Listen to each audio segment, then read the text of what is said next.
Hi hello everyone, welcome to my channel Srishti tutorial for maths. ನಾನು ಈ ದಿನ 8th standard ಗಣಿತ ಪ್ರಕಾಶ್ ವಿಷಯಕ್ಕೆ ಸಂಬಂಧಪಟ್ಟ ಹಾಗೆ ಚಾಪ್ಟರ್ ನಂಬರ್ 4 ಕ್ವಾಡ್ರಿಲ್ಯಾಟ್ರಲ್ಸ್ ವಿಷಯದಲ್ಲಿ ಲಾಸ್ಟ್ ಫಿಗರ್ ಇಟ್ ಔಟ್ ಅಂದರೆ ಪೇಜ್ ನಂಬರ್ 107, 108 ಆ್ಯಂಡ್ 109ನಲ್ಲಿ ಬರುವಂತಹ ಫಿಗರ್ ಇಟ್ ಔಟ್ ಕ್ವಶನ್ಸ್ಗೆ ಸಂಬಂಧಪಟ್ಟ ಹಾಗೆ ಹಿಂದಿನ ವಿಡಿಯೋದಲ್ಲಿ ನಾನು ಈ ಒಂದು 107ನಲ್ಲಿ ಇರ್ತಕ್ಕಂತಹ ಕ್ವಶನ್ಸನ್ನು ನಿಮ್ಮ ಜೊತೆ ಹಂಚ್ಕೊಂಡಿದ್ದೀನಿ. ಈ ದಿನ 108 ಮತ್ತು 109ನಲ್ಲಿ ಬರುವಂತಹ ಫಿಗರ್ ಇಟ್ ಔಟಿನ ಕ್ವಶನ್ಸನ್ನು ಇವತ್ತು ನಿಮ್ಮ ಜೊತೆ ಡಿಸ್ಕಷನ್ ಮಾಡ್ತಾ ಇದ್ದೀನಿ. ಸೊ ದಯವಿಟ್ಟು ಇನ್ನೂ ನಮ್ಮ ಚಾನಲ್ನ ಸಬ್ಸ್ಕ್ರೈಬ್ ಮಾಡಿಲ್ಲ ಅಂದರೆ ಚಾನಲ್ನ ಸಬ್ಸ್ಕ್ರೈಬ್ ಮಾಡಿ, ಜೊತೆಗೆ ಪಕ್ಕದಲ್ಲಿರುವಂತಹ ಬೆಲ್ ಐಕನ್ ಕ್ಲಿಕ್ ಮಾಡೋದ್ರ ಮೂಲಕ ನೋಟಿಫಿಕೇಶನ್ ಆನ್ ಮಾಡ್ಕೊಳ್ರಿ ಅಂತ ಹೇಳ್ತಾ ಬನ್ನಿ ಕ್ಲಾಸ್ ಶುರು ಮಾಡೋಣ.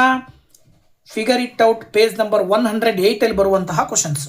ಸೊ ಇದೇ ಫಿಗರ್ ಇಟ್ ಔಟಿನ ಮೊದಲ 5 ಕ್ವಶನ್ಸ್ ಅನ್ನ ಹಿಂದಿನ ವಿಡಿಯೋದಲ್ಲಿ ಡಿಸ್ಕಷನ್ ಮಾಡಿದ್ದೀನಿ. ಸೊ ಈಗ 6th ಕ್ವಶನ್ ಹೇಳುತ್ತೆ, construct a square with diagonal 6 centimetre without using a protractor. Protractor ಅಂತ ಹೇಳಿದ್ರೆ ಕೋನ ಮಾಪಕವನ್ನ ಬಳಕೆ ಮಾಡದೆ 6 ಸೆಂಟಿಮೀಟರ್ ಡಯಾಗ್ನಲ್ ಅನ್ನ ಹೊಂದಿರುವಂತ ಒಂದು ಚೌಕವನ್ನ ರಚನೆ ಮಾಡಬೇಕು, ಸ್ಕ್ವೇರ್ ಅನ್ನ ಫಾರ್ಮೇಶನ್ ಮಾಡ್ರಿ ಅಂತ ಕೊಟ್ಟಿದ್ದಾರೆ. ಸೊ ಇಲ್ಲಿ 6 ಸೆಂಟಿಮೀಟರ್ ಅಂತ ಇದೆ. ಸೊ ಇದನ್ನ ಹೇಗೆ ಅಂತೇಳಿ ನಾವು ಒಂದೊಂದಾಗಿ ನೋಡ್ತಾ ಹೋಗೋಣ. ಓಕೆ, ಈಗ ನೀವು ಸ್ಕ್ವೇರ್ ಕಂಡುಹಿಡಿಬೇಕು ಅಂದರೆ ಸ್ಕ್ವೇರ್ನ ಫಾರ್ಮೇಷನ್ ಮಾಡಬೇಕು ಅಂತ ಹೇಳಿದ್ರೆ, ಸಪೋಸ್ ನೀವು ಎ ಸಿಯನ್ನು ನೀವು ಡಯಾಗ್ನಲ್ ಅಂತ ತಗೊಂಡ್ರೆ ಎ ಸಿ ಮತ್ತು ಬಿ ಡಿ ಎರಡರ ಮೆಜರ್ಮೆಂಟ್ ಸೇಮ್ ಅಂತ ಕೊಟ್ಟಿದ್ದಾರೆ. ಎಷ್ಟು? 6 ಸೆಂಟಿಮೀಟರ್. ಸೊ ಎ ಸಿ ಮತ್ತು ಬಿ ಡಿ ಎರಡೂ ಸೇಮ್ ಇರುವಂಥ 6 ಸೆಂಟಿಮೀಟರ್ ಇರೋ ರೀತಿಯಲ್ಲಿ ನೀವು ಒಂದು ಸ್ಕ್ವೇರನ್ನು ಫಾರ್ಮೇಷನ್ ಮಾಡಬೇಕು ಅಂದರೆ ಮೊದಲು ನೀವು ಏನು ಮಾಡಬೇಕಾಗತ್ತೆ, 6 ಸೆಂಟಿಮೀಟರ್ ಒಂದು ಸ್ಟ್ರೈಟ್ ಲೈನ್ ಹಾಕ್ಕೊಳ್ರಿ ಫಸ್ಟು. ಅಂದರೆ ಎ ಸಿನ ಮೆಜರ್ಮೆಂಟನ್ನು ತಗೊಂಡು ಎ ಸಿಯನ್ನು ನೀವು ಡ್ರಾ ಮಾಡಿದ್ರಿ ಅಂತ ಹೇಳಿದ್ರೆ, ಎ ಸಿನ ಮೆಜರ್ಮೆಂಟು 6 ಸೆಂಟಿಮೀಟರ್ ಕೊಟ್ಟಿರೋದ್ರಿಂದ ನೀವು 6 ಸೆಂಟಿಮೀಟರ್ಗೆ ಕರೆಕ್ಟಾಗಿ ಈ ರೀತಿಯಲ್ಲಿ ಲೈನ್ ಮಾರ್ಕ್ ಮಾಡಿಕೊಂಡು ಈ ಮಾರ್ಕ್ನ 2 ಎಂಡನ್ನು ನೀವು ಲೈನಿನ 2 ಎಂಡನ್ನು ಎ ಸಿ ಅಂತ ತಗೊಳ್ತೀರಿ. ಈಗ ನೀವು ಪ್ರೊಟ್ರೆಕ್ಟರನ್ನು ಬಳಕೆ ಮಾಡೋ ಹಾಗಿಲ್ಲ, ಬಟ್ ನೀವೇನು ಮಾಡಬೇಕಾಗತ್ತೆ, ಡಯಾಗ್ನಲ್ ಇನ್ನೊಂದು ಡಯಾಗ್ನಲ್ ಹಾಕಬೇಕು. ಸ್ಕ್ವೇರ್ನ ಪ್ರಾಪರ್ಟಿ ಏನು ಹೇಳುತ್ತೆ ಅಂದರೆ 2 ಡಯಾಗ್ನಲ್ಸ್ಗಳು ಸಮ ಇರ್ತವೆ, ಜೊತೆಗೆ ಆ 2 ಡಯಾಗ್ನಲ್ಸು ಪರ್ಪೆಂಡಿಕ್ಯುಲರ್ ಈಚ್ ಅದರ್ ಆಗಿರ್ತವೆ. ಅಂದರೆ ಇಲ್ಲಿ ಆ್ಯಂಗಲ್ 90 ಡಿಗ್ರಿ ಫಾರ್ಮೇಷನ್ ಆಗುತ್ತೆ. ಇನ್ನೊಂದು ಡಯಾಗ್ನಲ್ ನೀವು ಸ್ಟ್ರೈಟ್ ಹಾಕಿದ್ರಿ ಅಂದರೆ ಅಲ್ಲಿ ಆ್ಯಂಗಲ್ 90 ಡಿಗ್ರಿ ಬರುತ್ತೆ. ಸೊ ಆ್ಯಂಗಲ್ 90 ಡಿಗ್ರಿ ಬರಬೇಕು, ಜೊತೆಗೆ ಆ ಒಂದು ಡಯಾಗ್ನಲ್ ಕೂಡ 3 ಸೆಂಟಿಮೀಟರ್ 6 ಸೆಂಟಿಮೀಟರ್ ಇರಬೇಕು. ಅಂದರೆ ನೀವು ಎ ಸಿ ಎಲ್ಲ ಮೆಜರ್ಮೆಂಟಿಗೆ ಡಿವೈಡರ್ನ ತಗೊಂಡು ಎ ಸಿನ ಅರ್ಧಕ್ಕಿಂತ ಜಾಸ್ತಿ ಇಟ್ಕೊಂಡು ಸಿ ಪಾಯಿಂಟಿಂದ ಮೇಲೊಂದು ಆರ್ಕ್ ಕಟ್ ಮಾಡಬೇಕು, ಹಾಗೆಯೇ ಕೆಳಗಡೆ ಒಂದು ಆರ್ಕ್ ಕಟ್ ಮಾಡಬೇಕು. ಓಕೆ, ಅದೇ ರೀತಿಯಲ್ಲಿ ಎ ಪಾಯಿಂಟಲ್ಲಿ ಇಟ್ಕೊಂಡು ಮತ್ತೆ ಅದೇ ಆರ್ಕನ್ನು ಈ ರೀತಿಯಲ್ಲಿ ಡಬಲ್ ಆರ್ಕ್ ಕಟ್ ಮಾಡಿದ್ರಿ ಅಂತ ಹೇಳಿದ್ರೆ 2 ಆರ್ಕ್ಗಳು ಮೀಟ್ ಆಗಿರುವ ಪಾಯಿಂಟ್ ಏನಿದಾವಲ್ಲ, ಈ 2 ಪಾಯಿಂಟಿಗೆ ನೀವು ಸ್ಕೇಲನ್ನು ಕರೆಕ್ಟಾಗಿ ಇಟ್ಕೊಂಡು ನೀವೇನು ಮಾಡಬೇಕಾಗತ್ತೆ, ಸ್ಟ್ರೈಟ್ ಆಗಿ ಒಂದು ಲೈನನ್ನು ಹಾಕಬೇಕಾಗತ್ತೆ. ನೋಡಿ, ಇಲ್ಲಿ ಈ ರೀತಿ ನೀವು ಸ್ಟ್ರೈಟ್ ಆಗಿ ಇಟ್ಕೊಂಡು ಒಂದು ಲೈನನ್ನು ಹಾಕಿದ್ರಿ ಅಂತ ಹೇಳಿದ್ರೆ ಈ ಒಂದು ಲೈನ್ ಏನು ಮಾಡುತ್ತೆ, ಇಲ್ಲಿ ಪರ್ಪೆಂಡಿಕ್ಯುಲರ್ ಆ್ಯಂಗಲನ್ನು ಫಾರ್ಮೇಷನ್ ಮಾಡುತ್ತೆ. ಹಾಗಿದ್ಮೇಲೆ ಇದು ಕೂಡ ಒಂದು ಡಯಾಗ್ನಲ್ ಅಂತ ನೀವು ಹೇಳಬೇಕು ಅಂದರೆ ಈ ಡಯಾಗ್ನಲಿನ ಮೆಜರ್ಮೆಂಟು ಕೂಡ 6 ಸೆಂಟಿಮೀಟರ್ ಬರಬೇಕು. ಸೊ ಡಯಾಗ್ನಲಿನ ಮೆಜರ್ಮೆಂಟು 6 ಸೆಂಟಿಮೀಟರ್ ಬರಬೇಕು ಅಂತ ಹೇಳಿದ್ರೆ ನೀವೇನು ಮಾಡಬೇಕಾಗತ್ತೆ, 6 ಸೆಂಟಿಮೀಟರ್ನ ಡಿವೈಡ್ ಮಾಡಿದ್ರೆ 3 ಸೆಂಟಿಮೀಟರ್ ಬರುತ್ತೆ. ಸೊ ನೀವೇನು ಮಾಡಬೇಕು ಅಂದರೆ 3 ಸೆಂಟಿಮೀಟರ್ನ ಮೇಲ್ಗಡೆ ಕರೆಕ್ಟಾಗಿ ಒಂದು ಪಾಯಿಂಟ್ ಮಾರ್ಕ್ ಮಾಡಬೇಕು. ಆ್ಯಕ್ಚುಲಿ ಅದು ಅಲ್ಲಿಗೆ ಬರುತ್ತೆ. ಹಾಗೆಯೇ ಈ ಕಡೆ 6 ಸೆಂಟಿಮೀಟ್ರಿಗೆ ಒಂದು ಪಾಯಿಂಟ್ ಮಾರ್ಕ್ ಮಾಡಬೇಕು. ಓಕೆ, ಈಗ ಈ ಪಾಯಿಂಟನ್ನು ಇಟ್ಕೊಂಡು ಇದನ್ನು ನೀವು ಜಾಯಿನ್ ಮಾಡ್ತೀರಾ. ಇದನ್ನು ನೀವು ಆ್ಯಕ್ಚುಯಲ್ ಆಗಿ ಏನು ಅಂತ ಹೇಳ್ತೀರಾ, ಬಿ ಡಿ ಅಂತೇಳಿ ಹೇಳಬೇಕು. ಇದು ಡಯಾಗ್ನಲ್ಲು. ಈಗ ಎಲ್ಲ ಪಾಯಿಂಟ್ಗಳನ್ನು ನೀವು ಸೇರಿಸಿದ್ರಿ ಅಂತ ಹೇಳಿದರೆ ನೋಡಿ, ಇಲ್ಲಿ ಎ ಡಿ ಆಯಿತು, ಆಮೇಲೆ ಸಿ ಡಿ ಆಯಿತು, ಜೊತೆಗೆ ನೆಕ್ಸ್ಟ್ ಈ ಪಾಯಿಂಟಲ್ಲಿ ಇಟ್ಕೊಂಡು ಏನು ಮಾಡಬೇಕು, ನೀವು ಬಿ ಸಿ ಜಾಯಿನ್ ಮಾಡ್ತೀರಾ, ಜೊತೆಗೆ ಇಲ್ಲಿ ಮೆಜರ್ಮೆಂಟಲ್ಲಿ ಎ ಮತ್ತು ಬಿ ಪಾಯಿಂಟಿಗೆ ಇಟ್ಕೊಂಡು ಜಾಯಿನ್ ಮಾಡ್ತೀರಾ. ಸೊ ಇಲ್ಲಿಂದ ಇಲ್ಲಿ ತನಕ 6 ಸೆಂಟಿಮೀಟರ್ ಇದೆ, ಇಲ್ಲಿಂದ ಇಲ್ಲಿವರೆಗೂ ಇದು ಕೂಡ 6 ಸೆಂಟಿಮೀಟರ್ ಇದೆ. ಅಲ್ಲಿಗೆ ಒಟ್ಟಾರೆಯಾಗಿ ನಿಮಗೆ ಇದು ಒಂದು ಕ್ವಾಡ್ರಿಲ್ಯಾಟ್ರಲ್ ಅಂದರೆ ಇದು ಒಂದು ಸ್ಕ್ವೇರ್ ನಿಮಗೆ ಸಿಗ್ತಾ ಇದೆ. ಸ್ಕ್ವೇರ್ನ ಮೆಜರ್ಮೆಂಟ್ ಏನು ಬರ್ತಾ ಇದೆ, diagonals are 6 centimetre each. So that ABCD is a square which has the diagonals equal to 6 centimetre. Okay, next 7th question CASE is a square ಅಂತ ಕೊಟ್ಟಿದ್ದಾರೆ. ಜೊತೆಗೆ the points UV, W and X are the mid points of the sides of the square. ಈ ಒಂದು ಸ್ಕ್ವೇರಿನ ಸೈಡ್ಗಳೇನಿದ್ದಾವೆ ಪ್ರತಿಯೊಂದು ಸೈಡಿನ ಮಧ್ಯ ಬಿಂದುಗಳಾಗಿದ್ದಾವೆ. ಹಾಗಿದ ಮೇಲೆ what type of the quadrilateral UVWX. ಹಂಗಾದ್ರೆ ಇಲ್ಲಿ ಫಾರ್ಮೇಷನ್ ಆಗಿರುವ ಕ್ವಾಡ್ರಿಲ್ಯಾಟರಲ್ ಯಾವ ರೀತಿಯದ್ದು ಅನ್ನೋದು ಕ್ವಶನ್ ಅವ್ರದ್ದು. ಜೊತೆಗೆ ಮುಂದುವರಿದು ಮತ್ತೇನು ಕೇಳ್ತಾರ ಅವರು ಅಂತ ಹೇಳಿದ್ರೆ, find this by using geometric reasoning. ಇದಕ್ಕೆ ನೀವು ಮತ್ತೇನು ಮಾಡ್ಬೇಕಂತ ರೀಸನ್ ಕೊಡಬೇಕು, ಯಾಕೆ ಅಂತ. ಅದು ಕ್ವಾಡ್ರಿಲ್ಯಾಟರಲ್ ಯಾವುದು, ಯಾವ ಟೈಪು, ಸೊ ಮತ್ತೆ ಯಾಕೆ ಅನ್ನೋದನ್ನ ರೀಸನಿಂಗ್ ಕೊಡಬೇಕು. ಹಾಗೇನೆ find other ways of constructing a square within a square such that the vertices of the inner square lie on the sides of the outer square as shown in the figure P. ಪಕ್ಕದಲ್ಲಿ ಒಂದು ಚಿತ್ರವನ್ನು ಕೊಟ್ಟಿದ್ದಾರೆ, figure B ಇದೆ. ಇದರಲ್ಲಿ square ಒಳಗಡೆ ಮತ್ತೊಂದು square ಇದೆ. ಈ ಸ್ಕ್ವೇರ್ನ ಒಳಗಡೆ ಮತ್ತೊಂದು ಸ್ಕ್ವೇರ್ ಅನ್ನ ಫಾರ್ಮೇಷನ್ ಮಾಡಬೇಕು ಅಂದ್ರೆ ಹೇಗೆ ಮಾಡ್ತೀರಾ ಅನ್ನೋದು ಅವರ ಕ್ವಶನ್. ಸೊ ಇದಕ್ಕೂ ಕೂಡ ನೀವು ಆನ್ಸರ್ನ ನೋಡ್ತಾ ಹೋಗೋದಾದ್ರೆ ನೋಡಿ, ಇಲ್ಲಿ ಸುಲಭವಾಗಿ ಹೇಳ್ಬಿಡ್ಬೋದು. UVWX ಇದು PCಯ ಮಿಡ್ ಪಾಯಿಂಟು, CAನ ಮಿಡ್ ಪಾಯಿಂಟ್ ಅಂದರೆ ಮಿಡ್ ಪಾಯಿಂಟ್ಗಳನ್ನು ಪಾಯಿಂಟ್ ಮಾರ್ಕ್ ಮಾಡಿ 4 ಪಾಯಿಂಟ್ಗಳನ್ನು ಜಾಯಿನ್ ಮಾಡಿದಾಗ ಈ ಫಾರ್ಮೇಷನ್ ಆದಂಥ ಒಂದು ಫಿಗರನ್ನು ನಾವೇನಂತ ಕರಿಬೋದು, ಸ್ಕ್ವೇರ್ ಅಂತ ಕರಿಬೋದು. ಯಾಕೆ ಅನ್ನೋದನ್ನು ಕೆಳಗಡೆ ಕೊಟ್ಟಿದ್ದೀವಿ. ಯಾಕೆ ಇದನ್ನು ಸ್ಕ್ವೇರ್ ಅಂತ ಹೇಳ್ತೀವಿ ಅಂದರೆ, ಇಲ್ಲಿ CASE ಅನ್ನೋದು ಸ್ಕ್ವೇರು. ಅದರ ಅರ್ಥ ಏನಪ್ಪ ಅಂದರೆ CAನ ಮೆಜರ್ಮೆಂಟು, ASನ ಮೆಜರ್ಮೆಂಟು, SEನ ಮೆಜರ್ಮೆಂಟು ಮತ್ತು ECನ ಮೆಜರ್ಮೆಂಟ್ ಎಲ್ಲವೂ ಕೂಡ ಸೇಮ್ ಇದಾವೆ. ಅದರ ಆಧಾರದ ಮೇಲೆ ಆಂಗಲ್ಗಳನ್ನು ನೋಡಿದ್ರಾಗ ಸ್ಕ್ವೇರ್ನಲ್ಲಿ all angles are equal to 90 degree. So that angle C equal to angle E is equal to angle S is equal to angle A ಅಂತ ಹೇಳ್ತೀವಿ. ಇದರ ಆಧಾರದ ಮೇಲೆ ಇಲ್ಲಿ UVWX ಆರ್ ಮಿಡ್ ಪಾಯಿಂಟ್ಸ್. ಈಗ ಅವ್ರು ಹೇಳ್ತಾರೆ UVWX ಅನ್ನೋವು ಮಿಡ್ ಪಾಯಿಂಟ್ಸ್ ಅಂತ ಕೊಟ್ಟಿದ್ದಾರೆ.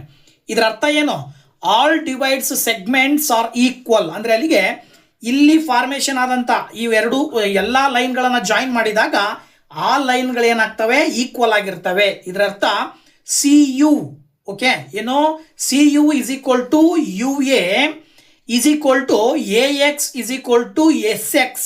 ಹಾಗೆಯೇ WS, EW, EV ಮತ್ತು VC ಎಲ್ಲವೂ ಕೂಡ ಈಕ್ವಲ್ ಆಗಿರ್ತವೆ.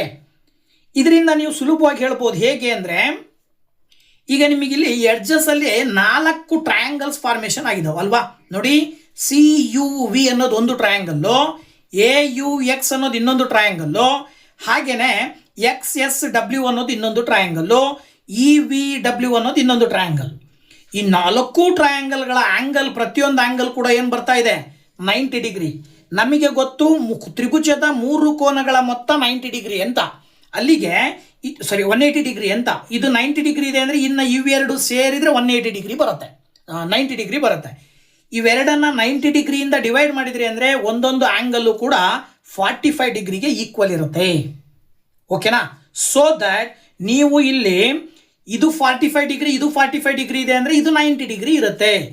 ಎಲ್ಲ ಕೋನಗಳು 90 ಡಿಗ್ರಿ ಇದ್ದಾವೆ, ಎಲ್ಲ ಸೈಡ್ಗಳು ಈಕ್ವಲ್ ಇದ್ದಾವೆ ಅಂದರೆ ಅದನ್ನು ನಾವೇನಂತ ಕರಿಬೇಕಾಗತ್ತೆ, ದಟ್ ಈಸ್ ಎ ಸ್ಕ್ವೇರ್ ಅಂತ ಹೇಳ್ತೀರಾ. ಇದರ ಜೊತೆಗೆ ಪಕ್ಕದ ಕೊಟ್ಟಿದ್ದಾರೆ. ಈ ಚಿತ್ರದಲ್ಲಿ ನೀವೇನಾದರೂ ಇನ್ನೊಂದು ಸ್ಕ್ವೇರ್ ಫಾರ್ಮೇಷನ್ ಮಾಡಬೇಕಾದ್ರೆ ಏನು ಮಾಡಬೇಕು, ಇದಕ್ಕೆ ನೀವು ಆನ್ಸರ್ನ ಏನು ಹೇಳಬೇಕಾಗತ್ತೆ ಅಂದರೆ ವೆರಿ ಸಿಂಪಲ್ ಆಗಿ ನೀವು ಹೇಳ್ಬೋದು. ಏನಪ್ಪ ಅಂತಂದರೆ, instead using exact mid point you measure a fixed distance from every vertex. ಇಲ್ಲಿ ನೀವೇನು ಮಾಡಿರಿ ಅಂತ ಹೇಳಿದ್ರೆ, ಈ ಎಲ್ಲ ವರ್ಟೆಕ್ಸ್ಗಳಿಗೆ ನೀವೇನಾದರೂ ಹೆಸರುಗಳನ್ನು ಕೊಟ್ಕೊಂಡ್ರಿ ಅಂತ ಹೇಳಿದ್ರೆ ಎದಿಂದ ಬಿ ಮಧ್ಯೆ ಕರೆಕ್ಟಾಗಿ ಒಂದು ಪಾಯಿಂಟನ್ನು ಮಾರ್ಕ್ ಮಾಡಬೇಕು. ಆ ಪಾಯಿಂಟು ABಯ ಮಿಡ್ ಪಾಯಿಂಟ್ ಆಗಿರಬೇಕು. ಹಾಗೆಯೇ BCನ ಮಿಡ್ ಪಾಯಿಂಟ್ ಮಾರ್ಕ್ ಮಾಡ್ಕೊಳ್ಳಿ, DCನ ಮಿಡ್ ಪಾಯಿಂಟ್ ಮಾರ್ಕ್ ಮಾಡ್ಕೊಳ್ರಿ, ADನ ಮಿಡ್ ಪಾಯಿಂಟ್ ಮಾರ್ಕ್ ಮಾಡಿಕೊಂಡು ಆ ಮಿಡ್ ಪಾಯಿಂಟ್ಗಳನ್ನು ಜಾಯಿನ್ ಮಾಡಿದ್ರಿ ಅಂದರೆ ಆ ಒಂದು ಮಿಡ್ ಪಾಯಿಂಟ್ಗಳನ್ನು ಜಾಯಿನ್ ಮಾಡೋದ್ರ ಮೂಲಕ ಫಾರ್ಮೇಷನ್ ಆದಂಥ ಜಿಯೋಮೆಟ್ರಿಕಲ್ ಫಿಗರ್ ಏನಿದೆ ಇದು ಸ್ಕ್ವೇರ್ ಆಗಿರುತ್ತೆ. ಇದನ್ನೇ ಇಲ್ಲಿ ನಿಮಗೆ ಉತ್ತರವನ್ನಾಗಿ ಹೇಳಿರ್ತಕ್ಕಂಥದ್ದು. Exact mid point you measure a fixed distance from every vertex along the same direction on each side, then connect these 4 points ಅಂತ ಕೊಟ್ಟಿದ್ದಾರೆ. ಗೊತ್ತಾಯ್ತಲ್ವಾ. ಸೊ ಈ ರೀತಿ ಮಾಡಿದ್ರಿ ಅಂದರೆ ನಿಮಗೆ ಇದಕ್ಕೆ ಸುಲಭವಾದ ಆನ್ಸರ್ನ ಬರೀಬಹುದು ಈ ರೀತಿಯಲ್ಲಿ. ಇದಾದ ನಂತರದಲ್ಲಿ ಕ್ವಶನ್ ನಂಬರ್ 8 ನೋಡೋದಾದರೆ, ಕ್ವಶನ್ ನಂಬರ್ 8 ಏನು ಹೇಳ್ತಾ ಇದೆ ಅಂದರೆ, if a quadrilateral has 4 equal sides and 1 angle of 90 degree will it be a square ಅಂತ ಕೊಟ್ಟಿದ್ದಾರೆ. ಕ್ವಶನ್ ಕ್ಲಿಯರ್ ಆಗಿ ಅರ್ಥ ಮಾಡ್ಕೊಳ್ರಿ. ಒಂದು ಕ್ವಾಡ್ರಿಲ್ಯಾಟರಲ್ನಲ್ಲಿ 4 ಸೈಡ್ಸ್ ಈಕ್ವಲ್ ಇದ್ದಾವೆ, ಜೊತೆಗೆ ಒಂದು ಆ್ಯಂಗಲ್ಲು 90 ಡಿಗ್ರಿ ಇದೆ. ಹಾಗಿದ್ರೆ ಇದನ್ನು ನೀವು ಸ್ಕ್ವೇರ್ ಅಂತ ಕರಿತೀರಾ? Find the answer using geometric reasoning as well as by construction and measurement. ಇದನ್ನ ಜಿಯೋಮೆಟ್ರಿಕಲ್ ರೀಸನ್ಗಳ ಆಧಾರದ ಮೇಲೆ ನೀವು ಪ್ರೂವ್ ಮಾಡ್ರಿ ಹೌದಾ ಅಲ್ವಾ ಅಂತೇಳಿ. ಓಕೆನಾ, ಸ್ಕ್ವೇರ್ ಬರುತ್ತೋ ಇಲ್ವೋ ಅನ್ನೋದನ್ನ ಆನ್ಸರ್ ಹೇಳ್ಬೇಕು ನೀವು. ಸೊ ಅದು ನಿಮ್ಮ ತಲೆಯಲ್ಲಿ ಆಲ್ರೆಡಿ ಓಡೋಗಿರುತ್ತೆ. ಏನು ಅಂದರೆ ಎಸ್ ಅಂತಾನೆ ಬರೀಬೇಕಾಗತ್ತೆ ನೀವು. Yes it will always be a square. Reason ಬೇಕಲ್ಲ, ಪ್ರೂಫ್ ಹೇಳಬೇಕಲ್ಲ ನೀವು. ಹೇಗೆ ಹೇಳ್ತೀರಿ? ಇಲ್ಲಿ ಅವರೇ ಕೊಟ್ಟಿರುವ ಸ್ಟೇಟ್ಮೆಂಟಿನ ಆಧಾರದ ಮೇಲೆ quadrilateral with 4 equal sides is called rhombus. ಈಗ ಸಪೋಸ್ ಕ್ವಾಡ್ರಿಲ್ಯಾಟರಲ್ನಲ್ಲಿ 4 ಈಕ್ವಲ್ ಸೈಡ್ಸ್ ಇದಾವೆ ಅಂದರೆ ಅದನ್ನು ನಾವು ರೋಂಬಸ್ ಅಂತ ಕರಿಬಹುದು. ಆ ರೋಂಬಸ್ಸಿನ ಒಳಗಡೆ ಏನಾಗಿರುತ್ತಪ್ಪ ಅಂದರೆ opposite angles are equal. Opposite angles are equal. Suppose ಈಗ ಇಲ್ಲಿ ನೀವು ಹಾಕಿರ್ತಕ್ಕಂಥದ್ದು ಈ ಥರ ಹಾಕಿರ್ತಕ್ಕಂಥ ಒಂದು ಲೈನ್ ಏನು ಕ್ವಾಡ್ರಿಲ್ಯಾಟ್ರಲ್ಲು, ಇದನ್ನು ನೀವೇನಾದರೂ ರೋಂಬಸ್ ಅಂತ ಕರಿತೀರಿ ಅಂದರೆ, ಯಾಕಂದರೆ ಆಲ್ ಸೈಡ್ಸ್ ಆರ್ ಈಕ್ವಲ್ ಇದ್ದರೆ ಅದನ್ನು ನಾವು ರೋಂಬಸ್ ಅಂತ ಕರಿತೀವಿ. ಅವರೇ ಗಿವನ್ ಕೊಟ್ಟಿದ್ದಾರೆ ಒಂದು ಆ್ಯಂಗಲ್ 90 ಡಿಗ್ರಿ ಇರುತ್ತೆ ಅಂತ. ರೋಂಬಸ್ಸಿನ ಸ್ಟೇಟ್ಮೆಂಟ್ ಏನು ಹೇಳುತ್ತೆ? ಆಪೋಸಿಟ್ ಆ್ಯಂಗಲ್ಸ್ ಎರಡು ಈಕ್ವಲ್ ಇರ್ತವೆ ಅಂದರೆ ಒಂದು ಸೈಡಿನ ಒಂದು ಅಪೋಸಿಟ್ ಆ್ಯಂಗಲ್ಸ್ ಈಕ್ವಲ್ ಇರ್ತವೆ ಅಂತ ಹೇಳ್ತಾರೆ. ಒಂದು ಆ್ಯಂಗಲ್ 90 ಡಿಗ್ರಿ ಕೊಟ್ಟಿದ್ದಾರೆ ಅಂದರೆ ಇನ್ನೊಂದು ಆ್ಯಂಗಲ್ ಏನಾಗಿರುತ್ತೆ? 90 ಡಿಗ್ರಿ ಇರುತ್ತೆ. ಜೊತೆಗೆ ಇನ್ನೊಂದು ಪಾಯಿಂಟ್ ಬರುತ್ತೆ, ಏನು? Adjacent angles are equal to 180 degree ಕೊಟ್ಟಿದ್ದಾರಲ್ವಾ. Adjacent angles are equal to 180 degree ಅಂದಮೇಲೆ ಆಲ್ರೆಡಿ ಒಂದು ಆ್ಯಂಗಲ್ 90 ಡಿಗ್ರಿ ಇದೆ ಅಂದರೆ ಇನ್ನೊಂದು ಆ್ಯಂಗಲ್ ಏನಿರುತ್ತೆ? That is also 90 degree. ಯಾಕ್ರೆ ಅಂದರೆ ಇವೆರಡನ್ನ ಕೂಡಿದ್ರೆ 180 ಡಿಗ್ರಿ ಬರಬೇಕು. ಸೊ ದಟ್ 180 ಮೈನಸ್ 90 ಮಾಡಿದರೆ ನಿಮಗೆ 90 ಡಿಗ್ರಿ ಬರುತ್ತೆ. ಸೊ ಇದರಿಂದಾಗಿ ಈಗ ನೀವು ನೋಡಿದರೆ ಈಗ ಇದರ ಅಪೋಸಿಟ್ ಆ್ಯಂಗಲ್ ಇದು ತಾನೆ. ಸೊ ದಟ್ ಈಗ ಸ್ವಲ್ಪ ಅಬ್ಸರ್ವ್ ಮಾಡಿದರೆ ಆಲ್ ಸೈಡ್ಸ್ ಆರ್ ಈಕ್ವಲ್ ಅಂತ ಅವ್ರು ಕೊಟ್ಟಿದ್ರು. ಜೊತೆಗೆ ಒಂದು ಆ್ಯಂಗಲ್ 90 ಡಿಗ್ರಿ ಇರೋದ್ರಿಂದ all angles are equal to 90 degree. If all sides are equal and all angles are 90 degree then it is called a square. ಇದನ್ನೇ ಕೊಟ್ಟಿರೋದು. So it is a square ಅಂತೇಳಿ ನೀವು ಸುಲಭವಾಗಿ ಹೇಳಬಹುದು. ಈ ಒಂದು 3 ಪಾಯಿಂಟ್ಗಳಿಂದ ನೀವು ಇದನ್ನು ನಾವೇನಂತ ಹೇಳ್ಬೋದು? ಇಟ್ ಈಸ್ ಎ ಸ್ಕ್ವೇರ್ ಅಂತೇಳಿ ಸುಲಭವಾಗಿ ಹೇಳಬಹುದು. ಇನ್ನು ನೆಕ್ಸ್ಟು ಕ್ವಶನ್ ನಂಬರ್ 9 ಬಂದ್ಬಿಟ್ಟು, what type of a quadrilateral is one in which the opposite sides are equal? Justify your answer. ಇದಕ್ಕೆ ನೀವು ಬೇಕಿದ್ರೆ ಹಿಂಟ್ ಕೊಟ್ಟಿದ್ದಾರೆ, ಯಾವ ರೀತಿ ನೀವು ಆನ್ಸರ್ ಹೇಳಬೇಕು ಅಂದರೆ ಅದಕ್ಕೊಂದು ಡಯಾಗ್ನಲ್ ಅನ್ನು ಹಾಕ್ಕೊಳ್ರಿ. ಇದ್ರ ಮುಖಾಂತರ ಕಾಂಗ್ರುಯೆಂಟ್ ಟ್ರಯಾಂಗಲ್ಸ್ ಅನ್ನು ಬಳಸ್ಕೊಂಡು ಇದನ್ನು ಪ್ರೂವ್ ಮಾಡ್ರಿ, ಹೇಳ್ರಿ ಅಂತ ಕೊಟ್ಟಿದ್ದಾರೆ. What type of a quadrilateral is one in which the opposite sides are equal. Opposite side equal ಆಗಿದ್ರೆ ಅದಕ್ಕೆ ಏನಂತ ಕರಿತೀರಿ ನೀವು ಅಂತ ಆನ್ಸರ್. ಸೊ ಇದಕ್ಕೆ ನೀವು ಆನ್ಸರ್ನ ಹೇಳಬೇಕು. ನೋಡ್ತಾ ಹೋಗೋಣ ಹೇಗೆ ಅಂತೇಳಿ. ಈಗ ABCD ಅಂತಕ್ಕಂಥ ಒಂದು ಕ್ವಾಡ್ರಿಲ್ಯಾಟರಲ್ನ ಫಾರ್ಮೇಷನ್ ಮಾಡ್ಕೊಂಡಿದ್ದೀವಿ. So ABCD is a quadrilateral. ಕ್ವಾಡ್ರಿಲ್ಯಾಟರಲ್ನ ಜೊತೆಗೆ ಅವರೇ ಕೊಟ್ಟಿದ್ದಾರೆ ಏನು ಕಂಡೀಷನ್ ಅಂದರೆ ಅಪೋಸಿಟ್ ಸೈಡ್ಸ್ ಆರ್ ಈಕ್ವಲ್. ಅಂದರೆ AP ಮತ್ತು CD ಈಕ್ವಲ್ ಇದೆ, ಜೊತೆಗೆ BC ಮತ್ತು AD ಈಕ್ವಲ್ ಇದೆ ಅಂತ ಹೇಳ್ತಾ ಇದ್ದಾರೆ. ಈ ಥರ ಇದ್ದಾಗ ನೀವು ಇದನ್ನು ಹೇಗೆ ಪ್ರೂವ್ ಮಾಡಬೇಕಾಗಿದ್ರೆ ಇದು ಯಾವುದು, ಇದ್ರ ಹೆಸರೇನು ಅಂದರೆ ಈ ಕ್ವಾಡ್ರಿಲ್ಯಾಟರಲ್ಲಿನ ಹೆಸರು ಏನು ಅಂತ ಅವ್ರು ಕ್ವಶನ್ ಕೇಳಿರೋದು.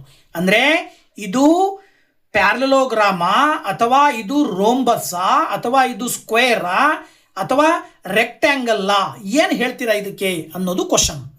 ಸೊ ಇದಕ್ಕೆ ನೀವು ಆನ್ಸರ್ ಹೇಳಬೇಕು ಅಂತ ಹೇಳಿದ್ರೆ ನಾವೇನು ಮಾಡೋಣ, AC ಅಂತಕ್ಕಂಥ ಒಂದು ಡಯಾಗ್ನಲನ್ನು ಹಾಕ್ಕೊಳ್ಳೋಣ. ಈ AC ಅನ್ನುವಂಥ ಒಂದು ಡಯಾಗ್ನಲನ್ನು ನೀವು ಫಾರ್ಮೇಷನ್ ಮಾಡಿಕೊಂಡು ಈಗ ನೀವು ಏನು ಮಾಡ್ತಾ ಇದ್ದೀರಾ ಅಂತ ಹೇಳಿದರೆ ಇದನ್ನು ಪ್ರೂವ್ ಮಾಡಬೇಕು ಅಂದರೆ ಸ್ವಲ್ಪ ಅಬ್ಸರ್ವ್ ಮಾಡಿ. ABC ಟ್ರಯಾಂಗಲನ್ನು ಕನ್ಸಿಡರ್ ಮಾಡಿ. In triangle ABC, in triangle ABC, ಈ ಒಂದು ಟ್ರಯಾಂಗಲ್ ABC ಜೊತೆಗೆ ಮೇಲ್ಗಡೆ ಇನ್ನೊಂದು ಟ್ರಯಾಂಗಲ್ ಇದೆ ADC ಎದುರುಗಡೆ ಇರೋದು. ಇವೆರಡನ್ನ ನೀವು ಅಬ್ಸರ್ವ್ ಮಾಡ್ತಾ ಹೋದ್ರೆ ಅಂದರೆ ಇವೆರಡರಲ್ಲೂ ಕೂಡ ADಗೆ BC ಈಕ್ವಲ್ ಅಂತ ಅವರೇ ಕೊಟ್ಟಿದ್ದಾರಲ್ವಾ. AD is equal to BC ಅಂತ ಕೊಟ್ಟಿದ್ದಾರೆ, ಜೊತೆಗೆ AB is equal to DC ಅಂತ ಕೊಟ್ಟಿದ್ದಾರೆ, AB is equal to CD ಅಂತ ಕೊಟ್ಟಿದ್ದಾರೆ. ಇದು ಗಿವನ್ ಅವ್ರು ಕೊಟ್ಟಿರೋದು. ಓಕೆನಾ, ಅವ್ರು ಕೊಟ್ಟಿರುವ ಆಧಾರದ ಮೇಲೆ ನಾವು ಬರಿತಾ ಇದ್ದೀವಿ.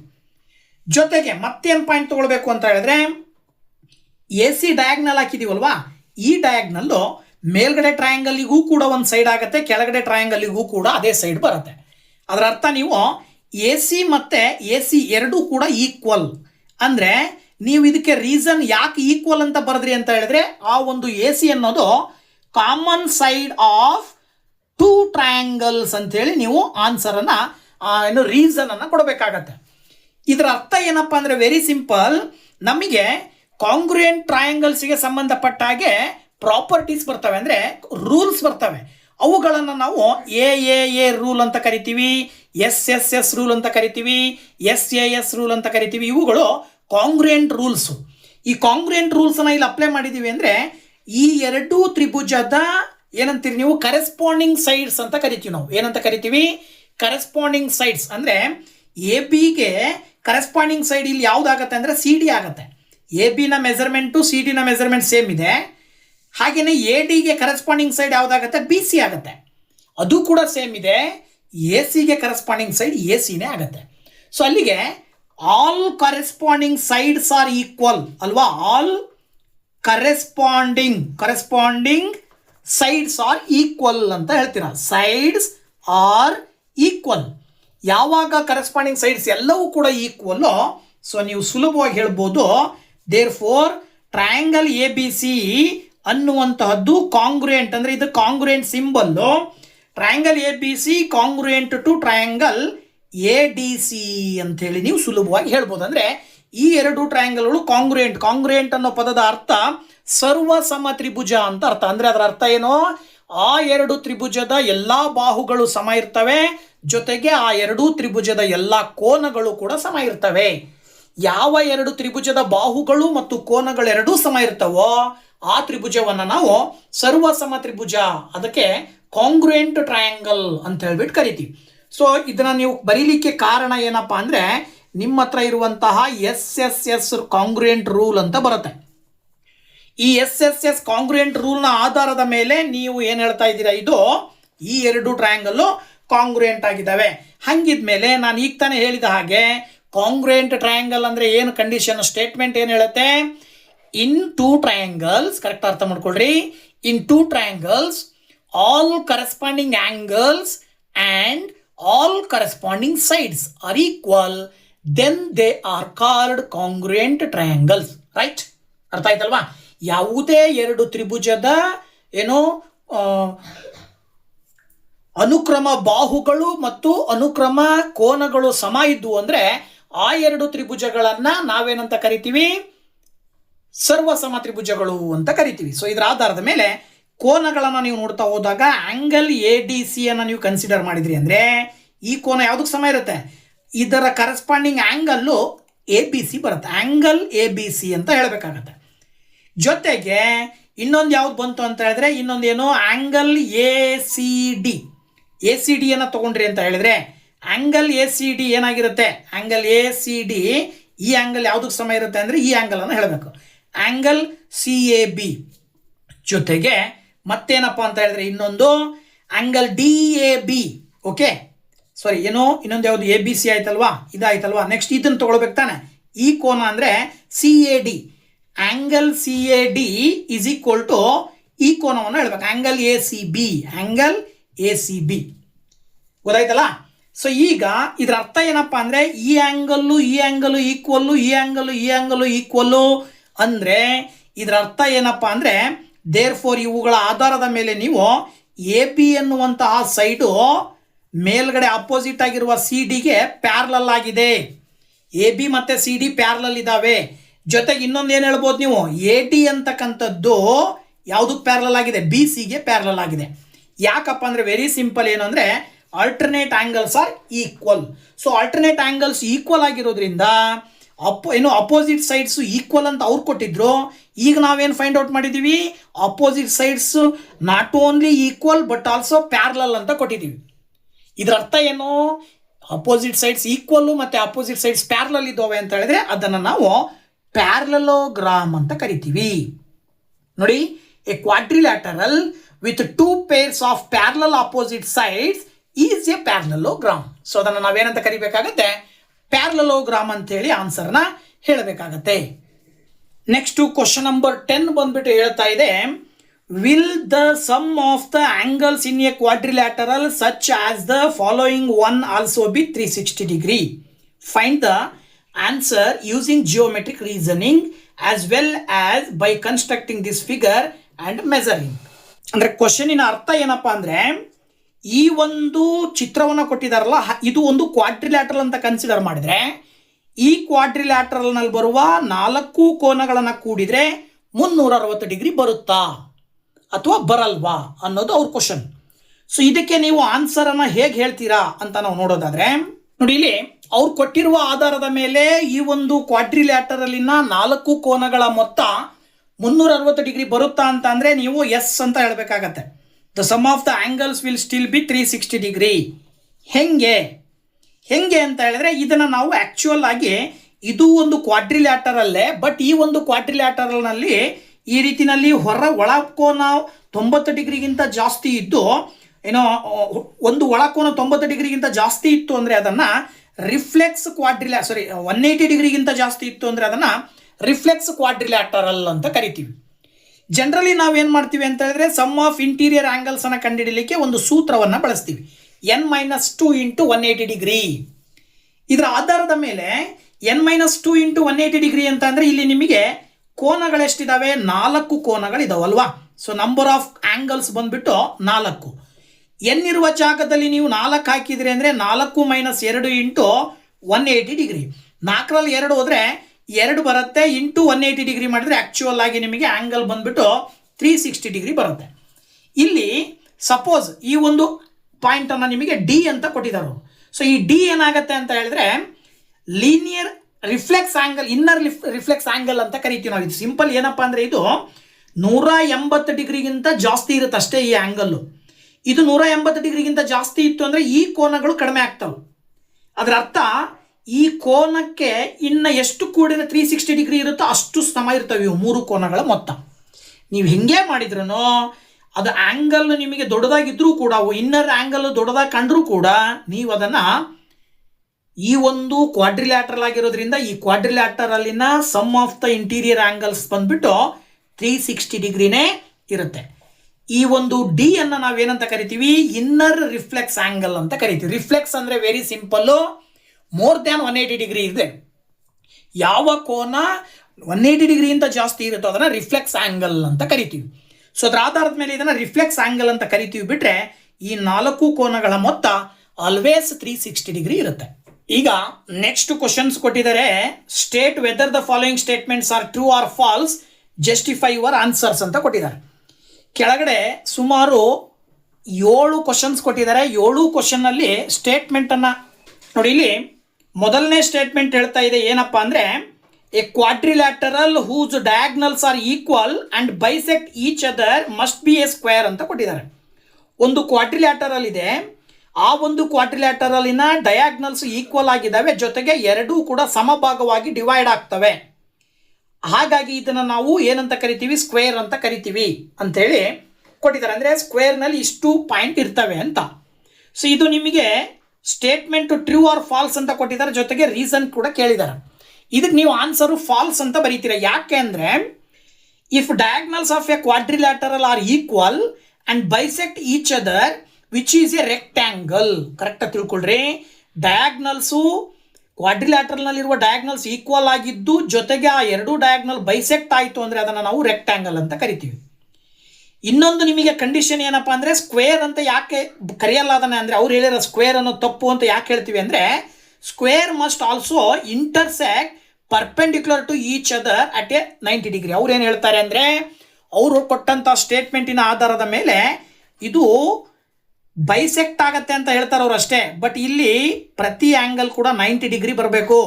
ನಾವು ಈಗ ತಾನೇ 6ನೇ ಕ್ವಶನಿಗೆ ಕನ್ಸ್ಟ್ರಕ್ಷನ್ ಮಾಡಿದ್ದೀವಲ್ಲ, ಸ್ಕ್ವೇರ್ ಕನ್ಸ್ಟ್ರಕ್ಷನ್ ಮಾಡಬೇಕಾದ್ರೆ ಏನಾಗಿರ್ಬೇಕಂದ್ರೆ ಇದು ಒಂದು ಡಯಾಗ್ನಲ್ ಅಂತ ಅಂದರೆ ಇದು ಇನ್ನೊಂದು ಡಯಾಗ್ನಲ್ ಅಂದರೆ ಡಯಾಗ್ನಲ್ಗಳ ಮಧ್ಯೆ ಆ್ಯಂಗಲ್ 90 ಡಿಗ್ರಿ ಬರಬೇಕು. ಇಲ್ಲಿ ಅದು ಬರಲ್ಲ ಅಥವಾ ಅದು ಬರ್ತದೆ ಅಂತೇಳಿ ಹೇಳಿಲ್ಲ. ಹಾಗಾಗಿ ಇದನ್ನು ನೀವು ಮಸ್ಟ್ ಬಿ ಸ್ಕ್ವೇರ್ ಅಂತ ಹೇಳಲಿಕ್ಕೆ ಸಾಧ್ಯ ಇಲ್ಲ.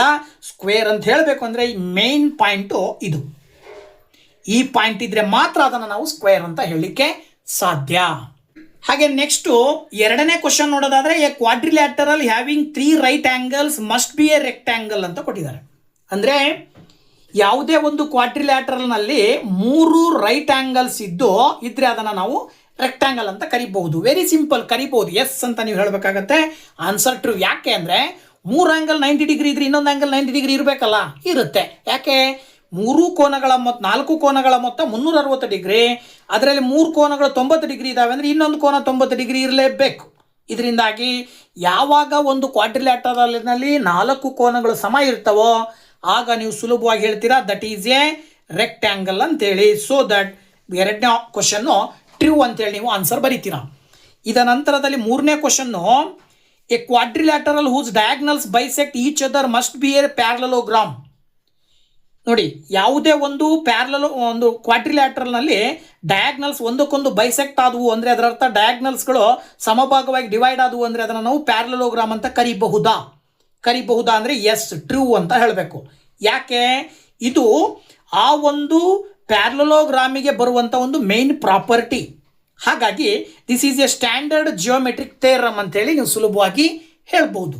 ಇದಾದ ನಂತರದಲ್ಲಿ 4ನೇ ಕ್ವಶನ್ ಬಂದ್ಬಿಟ್ಟು, a quadrilateral whose diagonals are perpendicular to each other must be a rhombus. Question clear ಆಗಿ ಅರ್ಥ ಮಾಡ್ಕೊಳ್ರಿ. ಏನಪ್ಪ ಕ್ವಶನ್ ಅಂತ ಹೇಳಿದ್ರೆ, ಒಂದು ಕ್ವಾಡ್ರಿಲ್ಯಾಟರಲ್ನ diagonals perpendicular to each other ಆಗಿದ್ರೆ ಅದನ್ನು ರೋಂಬಸ್ ಅಂತ ಕರಿಬಹುದಾ? ಕರೀಲಿಕ್ಕೆ ಸಾಧ್ಯ ಇಲ್ಲ. ರೋಂಬಸ್ ಅಲ್ಲಿ ಇನ್ನೊಂದು ಕಂಡೀಷನ್ ಹೇಳುತ್ತೆ. ಏನಪ್ಪ ಅಂದರೆ, it is also bisect each other to form a rhombus. ಬರೀ ಏನಾಗಿದ್ರೆ ಸಾಲದು, ಏನೋ ಪರ್ಪೆಂಡಿಕ್ಯುಲರ್ ಈಚ್ ಅದರ್ ಆಗಿದ್ರೆ ಅಷ್ಟೇ ಸಾಲದು, ಜೊತೆಗೆ ಏನಾಗಬೇಕು, ಬೈಸೆಕ್ಟ್ ಆಗಬೇಕಂದ್ರೆ ಸಮಭಾಗವಾಗಿ ಡಿವೈಡ್ ಆಗಬೇಕು. ಡಯಾಗ್ನಲ್ಸು ಸಮಭಾಗವಾಗಿ ಡಿವೈಡ್ ಆಗೋದ್ರ ಜೊತೆಗೆ ಪರ್ಪೆಂಡಿಕ್ಯುಲರ್ ಟು ಈಚ್ ಅದರ್ ಆಗಿದ್ರೆ ಮಾತ್ರ ನಾವು ರೋಂಬಸ್ ಅಂತ ಕರೀಲಿಕ್ಕೆ ಸಾಧ್ಯ. So that 4th statement wrong. So ಅದನ್ನ ಫಾಲ್ಸ್ ಅಂತೇಳಿ ನೀವು ಬರಿಬೇಕಾಗತ್ತೆ. ಹಾಗೆ ನೆಕ್ಸ್ಟ್ 5th ಬಂದ್ಬಿಟ್ಟು ಹೇಳ್ತಾ ಇದೆ, a quadrilateral in which the opposite angles are equal must be a parallelogram. ಒಂದು ಕ್ವಾಡ್ರಿಲ್ಯಾಟರಲ್ನಲ್ಲಿರುವ ಅಪೋಸಿಟ್ ಆಂಗಲ್ಸು ಈಕ್ವಲ್ ಇದ್ಬಿಟ್ರೆ ಅದನ್ನು ಪ್ಯಾರಲೋಗ್ರಾಮ್ ಅಂತ ಹೇಳ್ಬೋದಾ? ಎಕ್ಸಾಕ್ಟ್ಲಿ ಹೇಳ್ಬೋದು, ಎಸ್ ಅಂತ ಬರೀಬೇಕು. ಯಾಕೆ ಅಂದರೆ ಅಪೋಸಿಟ್ ಆಂಗಲ್ಸ್ ಈಕ್ವಲ್ ಇರ್ತವೆ ಅಂತ ಹೇಳಿದ್ರೆ ಅದರ ಅರ್ಥ ಅಲ್ಲಿ ಅಪೋಸಿಟ್ ಸೈಡ್ಸು ಪ್ಯಾರಲಲ್ ಆಗಿರ್ತವೆ. ಯಾವಾಗ ಅಪೋಸಿಟ್ ಆಂಗಲ್ಸ್ ಈಕ್ವಲ್ ಇರ್ತಾವೋ ಆಗ ಅಪೋಸಿಟ್ ಸೈಡ್ಸ್ ಪ್ಯಾರಲಲ್ ಆಗಿರ್ತವೆ. ಸೊ ಸುಲಭವಾಗಿ ನೀವು ಏನಂತ ಕರಿಬೋದು, ಅದನ್ನು ಪ್ಯಾರಲೋಗ್ರಾಮ್ ಅಂತೇಳಿ ಕರಿಬೋದು. ನೋಡಿ, if both pairs of opposite angles are equal then the sum of opposite angles is 180 degree, then the opposite sides are parallel, so that is a parallelogram ಅಂತೇಳಿ ಆನ್ಸರನ್ನು ಹೇಳಬಹುದು.